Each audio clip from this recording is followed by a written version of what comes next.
Here's what happens with pornography. The pornography comes in heavily, and that releases a heavy wash of dopamine, which is a chemical that's inside your body already, but it releases that to have its impact upon your brain.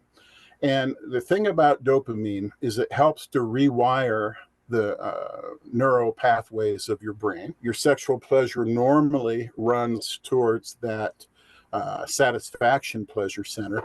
What it begins to do is that because pornography is so based upon intensity and moving to the next image and getting the next intense little high, what begins to happen is that the brain rewires and your sexuality begins to be more focused upon that instead. What happens is your tastes change as you watch them and have that wash of dopamine. The dopamine locks those new pathways in, and pretty soon your sexuality is all tied towards intensity and excitement as opposed to connection and satisfaction. What begins to happen is you're not so interested in whether you can bring your wife to pleasure. You're more interested in how intense your pleasure is. The other part of it is you never really make soul-to-soul connection. If you're really into porn, it's almost impossible to have sex with your wife without thinking about other women while you're on top of her. So many images are flowing through your mind as you're having sex.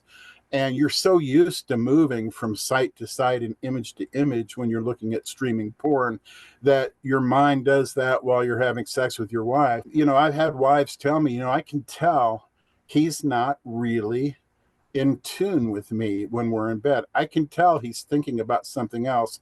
I can tell we're not really connecting. That goes to the opposite of what sex is supposed to do. Sex is supposed to bring us to, and when you look at the chemistry of sex, it's supposed to bring two people together as one.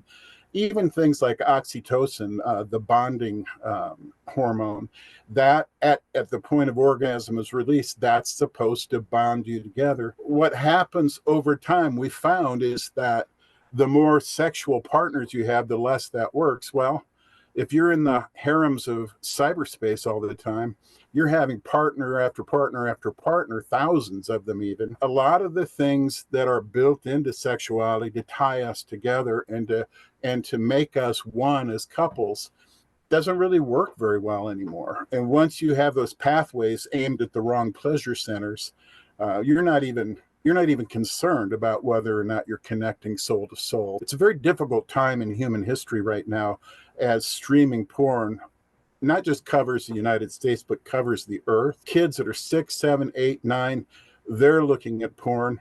They're seeing their classmates more as sex objects than they're seeing them as fellow human beings or fellow heirs to the kingdom of Christ. It's just obvious that they're seeing them as sex objects. The big thing is that we have altered our sexuality as human beings to move away from using it as something to connect with into something that's designed to be intense, exciting as kind of an entertainment. We've lost a great deal because of that.